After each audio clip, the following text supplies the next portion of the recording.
ان کا بھرپور اعتماد ہے علی امین خان گنڈاپور کے اوپر، اور پارٹی کے دیگر جو ممبران قومی اسمبلی ہیں ان کا بھی اعتماد ہے۔ تو اس رپورٹ کی تفصیل یہ ہے کہ وزیر اعلیٰ ہاؤس میں وادی پشاور اور ہزارہ ڈویژن سے منتخب ارکان قومی اور صوبائی اسمبلی کے طلب کردہ اجلاس سے 30 ایم این ایز اور ایم پی ایز سمیت 35 سے زائد تحصیل میئر اور چیئرمین غائب رہے۔ ذرائع کے مطابق صوبائی حکومت اور پارلیمانی پارٹی میں اختلافات سے متعلق زیر گردش خبروں کو غلط ثابت کرنے اور 8 ستمبر کو اسلام آباد میں ممکنہ جلسے سے متعلق طلب کردہ اجلاس میں 2 درجن سے زائد ایم این ایز اور ایم پی ایز نے شرکت نہیں کی۔ ذرائع کے مطابق علی امین گنڈاپور کی جانب سے طلب کردہ اجلاس سے یہ تاثر دینا تھا کہ پارلیمانی پارٹی میں کسی قسم کا اختلاف موجود نہیں ہے اور پارٹی کے صوبائی صدر اور وزیر اعلیٰ کی حیثیت سے تمام منتخب ارکان اور قومی اور صوبائی اسمبلی ان کی قیادت میں متحد ہیں۔ تاہم پارلیمانی پارٹی کے اجلاس میں پشاور اور ہزارہ ڈویژن کے 30 سے زائد ارکان قومی اور صوبائی اسمبلی کی عدم شرکت نے پارٹی میں موجود سنگین اختلافات پر مہر ثابت کر دی ہے۔ دستاویزات کے مطابق یہ جو میں نے حوالہ دیا ہے، اس کے مطابق ضلع پشاور سے منتخب پارٹی کے تمام 4 ارکان قومی اسمبلی سے وزیر اعلیٰ علی امین خان گنڈاپور کی جانب سے طلب کردہ اجلاس میں شرکت نہیں کی، یعنی ان ارکان اسمبلی نے شرکت نہیں کی۔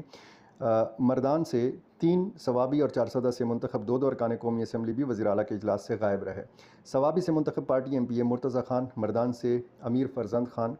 طارق آریانی، افتخار مشوانی، ضلع خیبر سے ایم پی اے محمد عدنان قادری، سہیل افریدی، عبد الغنی، نوشیرہ سے میاں محمد عمر نے وزیر اعلیٰ علی امین گنڈاپور کی جانب سے وزیر اعلیٰ ہاؤس میں طلب کردہ پارلیمانی پارٹی اجلاس میں شرکت نہیں کی۔ اسی طرح صوابی سے منتخب ارکان قومی اسمبلی اسد قیصر، شہرام ترکئی، مردان سے مجاہد علی، عاطف خان، علی محمد خان، چارسدہ سے ملک انور تاج، فضل محمد خان، پشاور سے ارباب عامر ایوب، شاندانہ گلزار، شیر علی ارباب اور آصف خان نے وزیر اعلیٰ کے اجلاس میں شرکت نہیں کی۔ 8 فروری انتخابات میں پشاور سے تعلق رکھنے والے شکست سے 2 امیدواروں سابق وزراء اور ارکان اسمبلی تیمور جگڑا، کامران بنگش، علی زمان ایڈوکیٹ، ارباب جہاندار، ملک شہاب حسین اور حامد الحق نے بھی اجلاس میں شرکت نہیں کی۔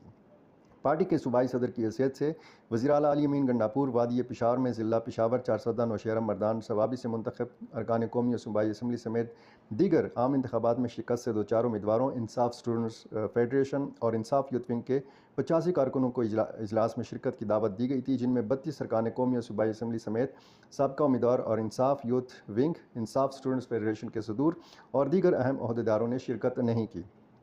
اس کے علاوہ صوبے بھر میں تحریک انصاف کے ٹکٹ پر منتخب 47 تحصیل میئر اور چیئرمین کو اجلاس میں شرکت کی دعوت دی گئی تھی، جن میں صرف 8 تحصیل میئر نے شرکت کی، جبکہ 39 تحصیل میئرز وزیر اعلیٰ کے طلب کردہ اجلاس میں شریک نہیں ہو سکے۔ یہ اس جلسے سے متعلق چونکہ خبریں تھیں اور بہت زیادہ آپ کو پتہ ہے پارٹی کے اندر اختلافات کی خبریں ہیں، خیبر پختونخوا حکومت کے اندر اختلافات کی خبریں ہیں، اور ایک سمری جو گورنر کو بھیجی گئی ہے صوبائی کابینہ میں رد و بدل کے حوالے سے، اس پر گورنر فیصل کریم کنڈی دستخط نہیں کر رہے۔ انہوں نے کہا کہ 2-3 دن ابھی ہیں، صوبائی حکومت کو یا وزیر اعلیٰ کو جلدی کیا ہے، وہ یعنی گورنر جو ہیں اسلام آباد میں انتہائی اہم میٹنگز، انتہائی اہم ملاقاتوں میں مصروف ہیں، ان کے پاس وقت نہیں ہے شاید، تو یہ معاملہ بھی لٹکا ہوا ہے۔ آگے جو 2-3 دن ہیں اس حوالے سے کافی اہمیت کے حامل ہیں۔ صوبائی کابینہ میں رد و بدل کی سمری جو ہے یہ باقاعدہ بھیجی جا چکی ہے گورنر کو، گورنر نے اس پر ابھی تک سائن نہیں کیے۔ یہ بھی اور خیبر پختونخوا کہ جو ایک منسٹر شکیل خان کو فارغ کیا گیا تھا، ان پر کرپشن کا الزام لگایا گیا تھا، شکیل خان کی طرف سے علی امین خان گنڈاپور کے خلاف کرپشن کا الزام لگایا گیا تھا، تو یہ پارلیمانی پارٹی کے اندر بھی معاملات چل رہے ہیں۔ پارٹی کے اندر بھی مایوسی ہے اور کچھ لوگوں کو امید ہے کہ یہ معاملات بہت جلد سدھر جائیں گے۔ یہ جلسے کا انعقاد ہوگا تو اس سے ظاہر ہے کہ علی امین خان گنڈاپور کا گراف جو ہے یہ اوپر جا سکتا ہے۔ وہ صوبائی صدر بھی ہیں، وہ اس صوبے کے وزیر اعلیٰ بھی ہیں، اور تاثر یہ ہے کہ خیبر پختونخوا کے جتنے بھی قافلے جائیں گے یہ علی امین خان گنڈاپور کی قیادت میں جائیں گے، اور بہت زیادہ یہ جو تیاریوں کا بوجھ ہے یہ علی امین خان گنڈاپور کے کاندھوں کے اوپر ہے۔ تو یہ گنڈاپور کا ایک بہت بڑا امتحان ہے۔ دیکھنا اب یہ ہے کہ ایک جلسے کا اگر انعقاد ہوتا ہے، اگر یہ بہت بڑا جلسہ ہوتا ہے تو پھر اس کا کریڈٹ ظاہر ہے کہ علی امین خان گنڈاپور لینے کی کوشش لیں گے، اور ان کو دیا بھی جانا چاہیے۔ ساتھ ساتھ ایک خبر افغانستان سے متعلق ہے۔ روس نے یہ مشورہ دیا ہے افغانستان کے پڑوسی ممالک کو کہ وہ طالبان حکومت کے ساتھ اپنے روابط گہرے بنائیں۔ آپ کو پتہ ہے کرغزستان نے حال ہی میں اس لسٹ سے طالبان کو نکالا ہے جو دہشت گردوں کی لسٹ ہوتی ہے، اور روس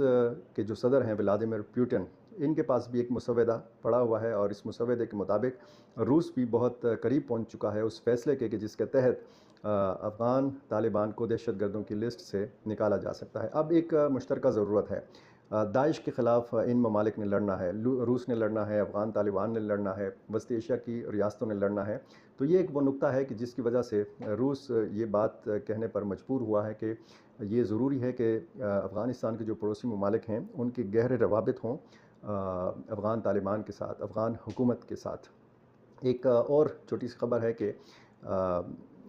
امریکہ اور عراق ایک معاہدے کی جانب بڑھ رہے ہیں کہ جتنے بھی اتحادی افواج ہیں، امریکی افواج ہیں، یہ عراق چھوڑ کر چلے جائیں۔ ابتدائی مرحلے میں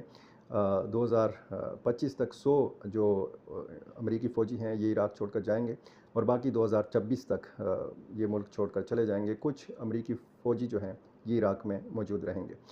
ایک پاکستانی نوجوان کو گرفتار کیا گیا ہے امریکہ میں، اور اس حوالے سے اس پر الزام ہے، شاذیب نامی 20 سالہ نوجوان ہے، کہ یہ 7 اکتوبر کو یہودیوں پر حملے کی منصوبہ بندی کر رہا تھا، اور 7 اکتوبر آپ کو پتہ ہے 1 سال پورا ہونے کو ہے جب حملہ کیا تھا حماس نے